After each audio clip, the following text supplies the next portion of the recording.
¿Qué tal? Les saluda el profesor de aritmética, Roberto Carlos Visurraga López. Esta vez voy a compartir una solución a un problema que encontré en una página de divulgación de matemática, que es la siguiente, mira, problema. Observa esta sucesión de números formado un 3 y sigue el 1, o sea, 31. Dos veces la cifra 3 y el 1, 331. Tres veces la cifra 3 y al final el 1, 3331. Resulta que 31, 331, 3331 y el que sigue son números primos, ¿no? Entonces la pregunta era la siguiente, ¿no? Encuentre un término de la sucesión, ¿no?, que no sea un número primo. Este problema me llevó a pensar en lo siguiente. Entre los años 1607 y 1665 vivió pues un famoso jurista y matemático francés, Pierre de Fermat.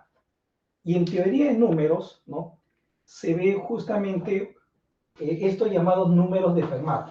2 a la 2 a la n más 1, ¿no? Estos eran los famosos números de Fermat. Por ejemplo, cuando n vale 0, nos da el número 3, lo cual es un número primo. Cuando n vale 1, resulta el 5, que también es un número primo. Cuando n vale 2, esto nos sale 17, que también es un número primo. Cuando n vale 3, nos sale 257, que también es un número primo. Cuando n vale 4, también sale un número primo, ¿no?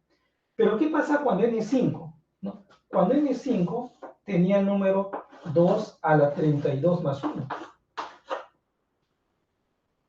Pero sin embargo, lo que conjeturó Fermat era que para todo entero no negativo n resultaba un número primo. Pero sin embargo, para la época, ¿no?, donde no existían pues calculadoras, ni computadoras, obviamente, ¿no?, este número no logró descomponerlo en factores primos, ¿no? Ahora, en el siguiente siglo nació otro matemático, pues, Leonhard Euler, ¿no?, que justamente uno de los estudios de Euler, ¿no?, concluyó que el siguiente número de Fermat, ¿no?, o sea, cuando n vale 5, este que está acá, resultó que no era un número primo, porque era divisible por 641. Bien, ahora, lo que quiero dar a entender con esto es cómo encontrar para este problema un término de esta sucesión que no sea un número primo, ¿no?, pero pues con la teoría básica que tenemos, ¿no?, de divisibilidad, ¿no? O sea, supuestamente no tenemos ninguna calculadora, ninguna computadora, ya que hoy en día existen, por ejemplo, puedes buscar en internet calculadoras, ¿no?, de números primos. O sea, quiere decir, tú le das un número en particular y te dice si es o no es un número primo. Claro, pero obviamente, si uno pone unos números muy grandes, a veces también tiene dificultad estos programas, ¿no? Bien, a ver, comencemos entonces con la solución. Mira, vamos a llamarle, este es el primer término, el segundo término. En general voy a decir lo siguiente: el a sub n es igual al número 3 seguido de otra vez el número 3, o sea, la cifra 3, 3, 3, 3, 3, y terminando en la cifra 1. ¿De acuerdo? Muy bien. Este número tiene un total de n más 1 dígitos, ¿no? O sea, el primero tiene 2 dígitos, el segundo tiene 3 dígitos. Entonces vamos a poner acá n más 1 cifras, ¿no? N más 1 cifras. Ya está. Ahora, si multiplicamos por 3, vamos a tener 9, 9, 9, 9 y terminando en 3. Entonces, si lo multiplicamos por 3, sería así. Pero si al número formado por 9, 9, 9, 9, terminado en 3, le sumamos 7, nos va a quedar una potencia de 10. En este caso estaría quedando 10 a la n más 1.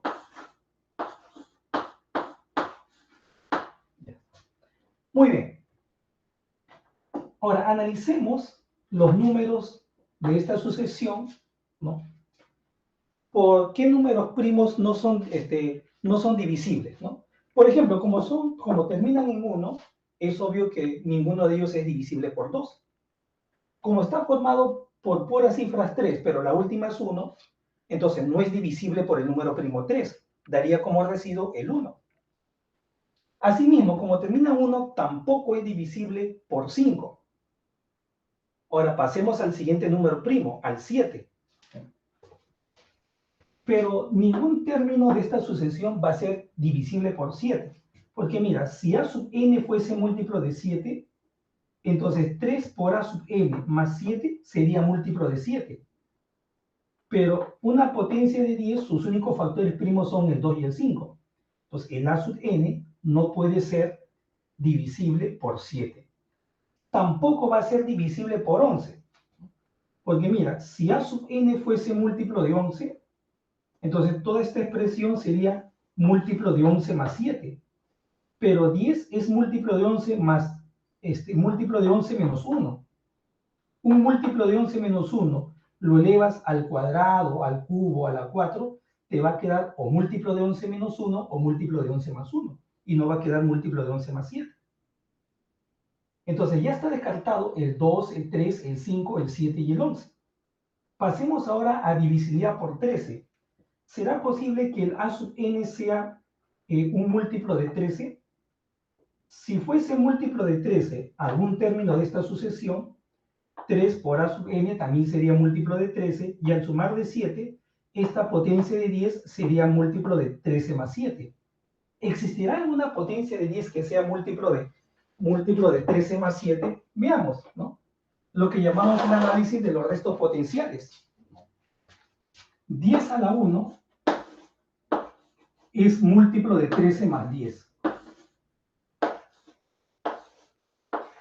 10 al cuadrado 100 es múltiplo de 13 más 9, ¿no? O sea, si lo divides entre 13, el residuo es igual a 9.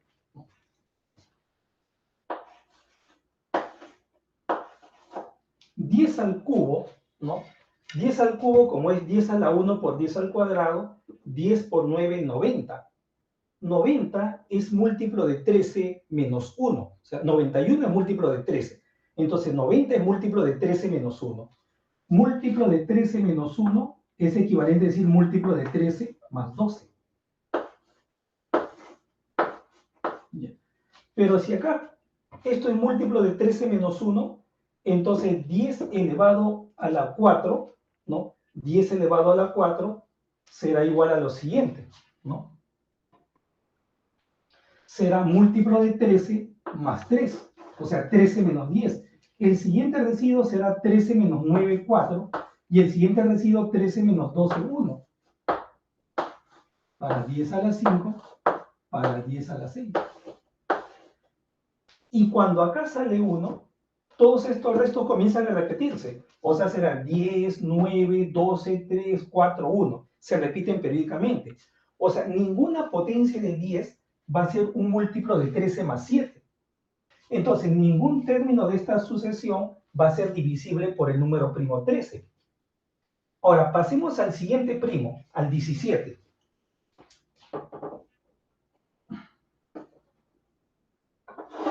Un análisis similar.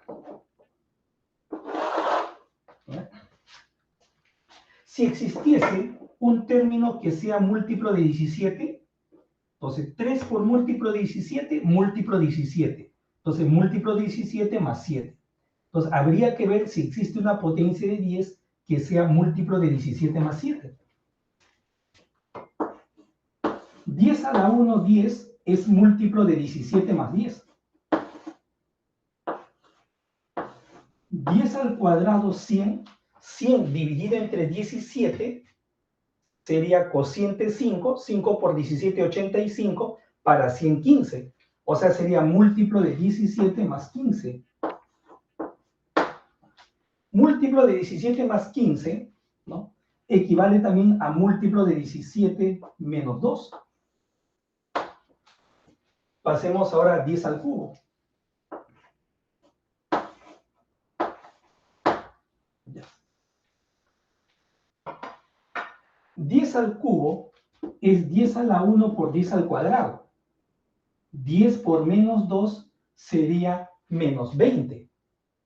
Menos 20 es menos 17 menos 3. O sea, sería múltiplo de 17 menos 3, por lo que es equivalente a múltiplo de 17 más 14. Ah, pero ojo, mira. Menos 3, si lo elevas al cubo, sale menos 27.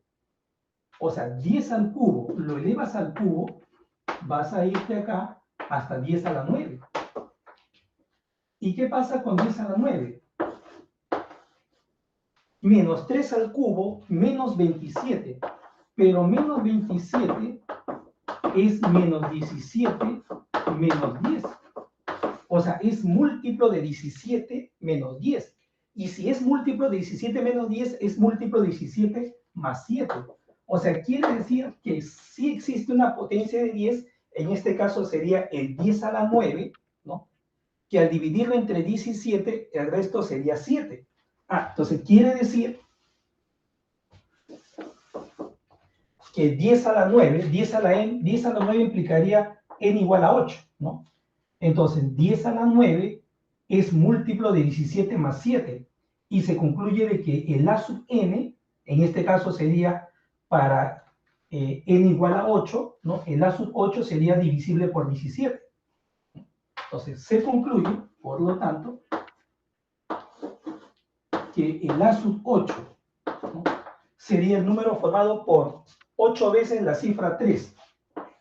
1, 2, 3, 4, 5, 6, 7, 8. Y terminando en 1, es un número divisible por 17. Y si es divisible por 17, entonces este término no es un número primo. ¿De acuerdo?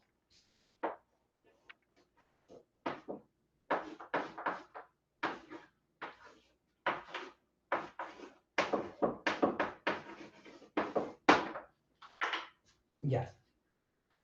Muchas gracias por su atención.